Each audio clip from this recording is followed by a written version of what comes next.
Quem está aqui conosco, gentilmente, é a secretária municipal de Cultura, Aline Torres. Obrigado, viu, Aline? Eu que agradeço. Bom dia. Aline, todo mundo quer saber o seguinte, como é que vai ser essa tal virada cultural?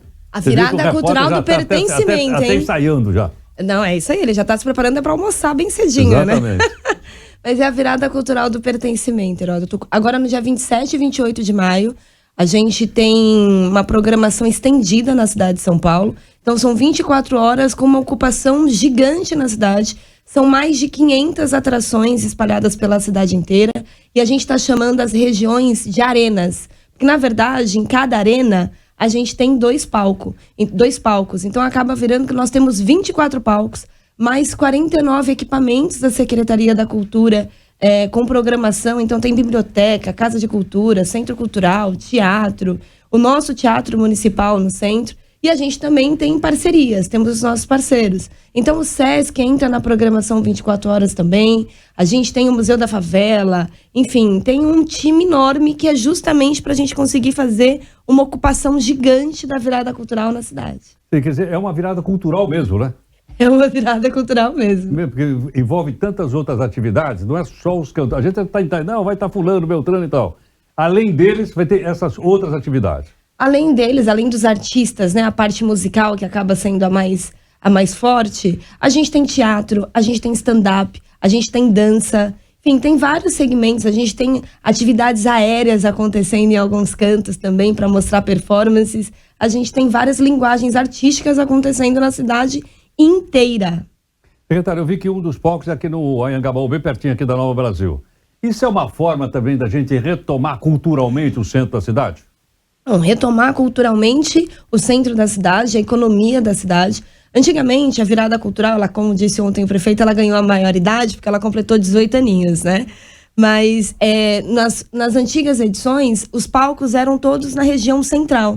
Mas aí, no ano passado, a gente já começou a entender que depois de uma pandemia, as pessoas desempregadas, a gente numa situação... Como é que a gente faz com a família inteira pegue ônibus, gaste dinheiro para ir até o centro para ver uma atividade? A gente precisa levar atração, atividade, entretenimento e cultura onde as pessoas estão, que são nos seus bairros. Então, a gente está chamando de virada cultural do pertencimento também nesse sentido de fazer com que agora o novo camarote da virada cultural não sejam só as janelas do Copan, mas que também possam ser as janelas da Coab de Itaquera, né? Bem na janela do Copan, você vê o centrão, né?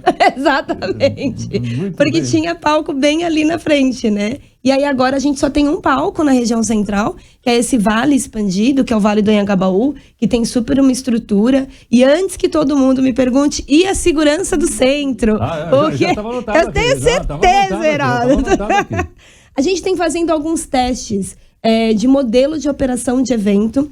E no aniversário de São Paulo, que foi dia 25 de janeiro, ou seja, bem no comecinho do ano, a gente montou um modelo de operação ali no Vale do Anhangabaú, em conjunto com a GCM, com a Polícia do Estado de São Paulo, com a Polícia Militar, enfim, com todo mundo e toda a nossa equipe de produção de inteligência, de fluxo de pessoas, os melhores produtores dos maiores festivais da cidade.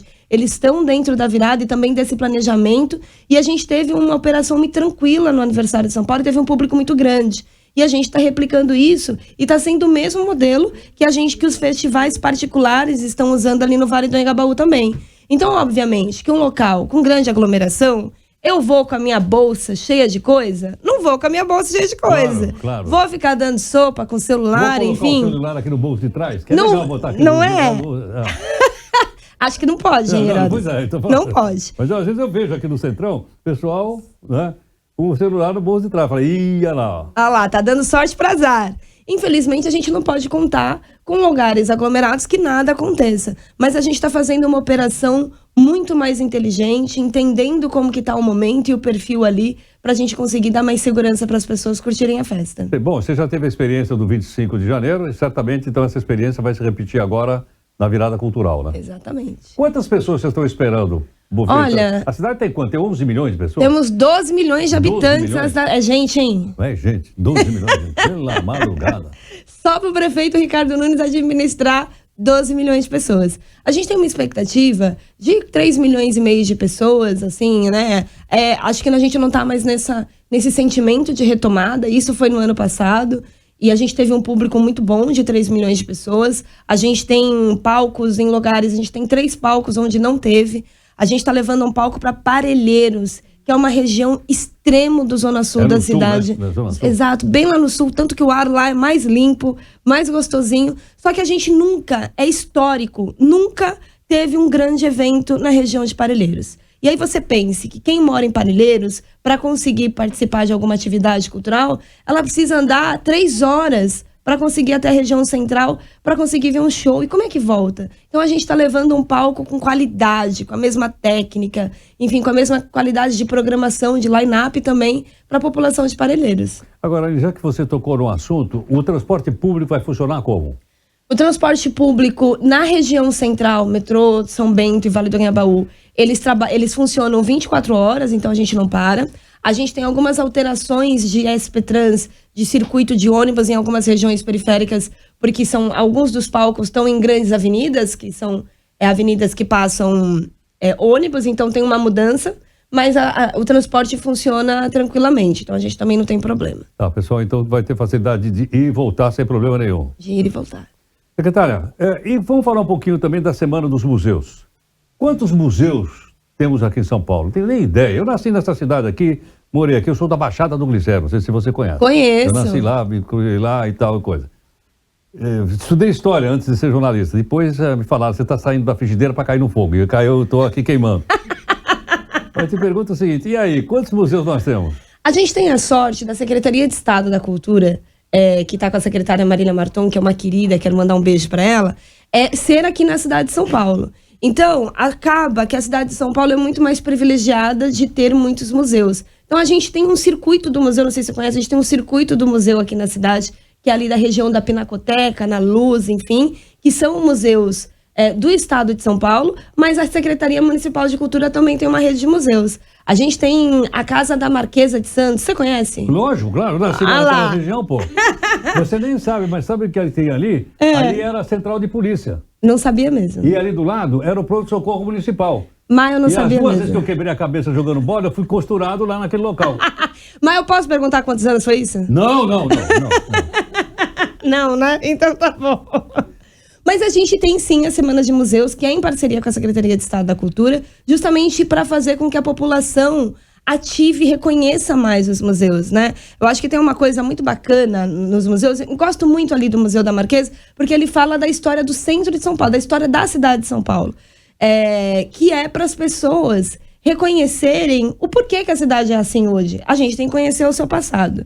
E só a história, só a arte consegue fazer isso com uma tranquilidade e maestria, né? E fora outros museus privados, aqui pertinho tem o Museu Judaico, bem pertinho aqui. Museu Judaico, sim. Aqui pertinho. Qualquer hora eu vou sair daqui e vou lá para ver esse museu. Ai, vai, é lindo. O perigo de eu entrar no museu é que depois não quer me deixar sair. Não, eles vão deixar, tenho certeza. Bom, secretária, vamos acompanhando, queremos divulgar a cultura na cidade, pode contar conosco, né? Eu queria contar aqui, posso? Pode contar. Eu quero falar aonde nós teremos as arenas da virada cultural esse ano, que é justamente, são 12 arenas, então em cada arena nós temos 2 palcos.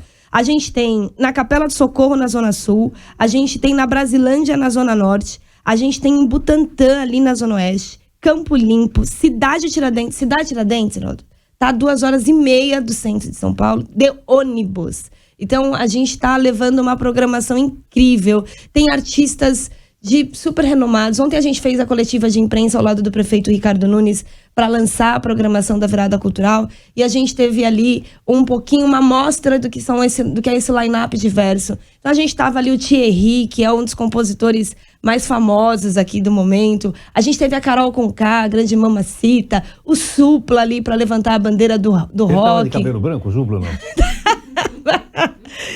Tava de cabelo branco. E a gente teve também o Zay ali representando os Filhos da Bahia, que apesar de ser uma banda nova, eles já estão super estourados, porque eles têm nada mais, nada menos como madrinha Ivete Sangalo, e eles são os filhos dos grandes cantores da Bahia e vão cantar com os pais. Então Carlinhos Brau, Tonho Matéria, enfim, tem uma galera. Mas a gente tá fazendo uma programação, desde Baiana System a Roberta Miranda. Tem para todo mundo, todos os públicos. E o legal é que no domingo, das 9 ao meio-dia, a gente começa uma programação chamada Viradinha na Virada Cultural, que é para as crianças. Então a gente tem Mundo Encantado, tem Palavra Cantada, Mundo de Beat, enfim, a gente tem uma programação infantil que é essa que as crianças assistem pela TV e que fica distante, né? Porque quando eles estão no teatro é caro, são em teatros muito específicos, é difícil eles estarem também nos nossos teatros públicos, então levar isso de graça para a população é uma ação de política pública na veia, né? Rafa, qual é a sua pergunta? Vê lá o que você vai perguntar agora, hein, Rafael? Tudo bem, Heródoto e secretária? Bom dia para você, secretária. Quero dizer, antes de tudo, que eu estarei na virada cultural junto com o Heródoto Barbeiro, viu? A gente vai aí verificar algum show aqui na região do centro de São Paulo. Secretária, minha pergunta é, a gente viu que esse pós-pandemia, né, mudou o comportamento de muita gente aqui em São Paulo, vários estabelecimentos já estão fechando mais cedo, enfim, vários teatros, por exemplo, casas de show privados, né, fecharam ao longo da pandemia. Então eu queria te perguntar em relação a esse ano, nesse pós-virada cultural, depois da virada, quais são as estratégias da Secretaria em relação ao fomento da cultura para depois da virada cultural? Ótimo. Bem, a gente acabou de falar justamente nesse sentimento de que o pós-pandemia foi muito no ano passado, né? Essa retomada. Esse ano, a gente está recebendo, a cidade de São Paulo, ela recebe 87 milhões sozinha da Lei Paulo Gustavo, que é uma lei suplementar ali pro audiovisual, mas também abrange vários segmentos da cultura. Como mesmo você falou, Rafael, vários equipamentos, vários teatros particulares, teatros de rua, enfim, casas de shows, eles fecharam ao longo do tempo por conta da pandemia e não tiveram grana para subsidiar. Logo que eu cheguei na secretaria, eu vou completar 2 anos agora, ou seja, foi bem no meio da pandemia, a gente lançou um edital de múltiplas linguagens para apoiar toda essa rede, essa cadeia econômica da cultura que estava sofrendo ainda com a pandemia. Então a gente vai usar, Paulo Gustavo, agora, esses 87 milhões, para dar mais um gás. E ele vai vir justamente depois da virada cultural. Então nisso a gente tem teatro, cinema de rua, a gente tem todo o mercado do audiovisual, desde as grandes produtoras que geram mercado de trabalho, que geram emprego, até os coletivos de audiovisual que trabalham nas grandes periferias e que promovem uma cultura muito importante para a cidade e que também tem uma questão de financiamento territorial muito importante. Então, e a virada cultural, a gente fala que a gente gera ali mais de 1.200 postos de trabalho só com esse evento. E ele também se multiplica depois. Então, ele é uma janela de divulgação, tanto para o artista, como para o técnico, para o hold, para as empresas. Então, acho que isso ajuda também a dar esse impulsionamento. Secretária, muito obrigado aqui pela participação no jornal. Muito obrigado. Eu que agradeço. Nós é que agradecemos. Secretária Aline Torres conversando conosco. Tema principal, a virada cultural. Logicamente, nós vamos continuar dando detalhes ao longo da programação.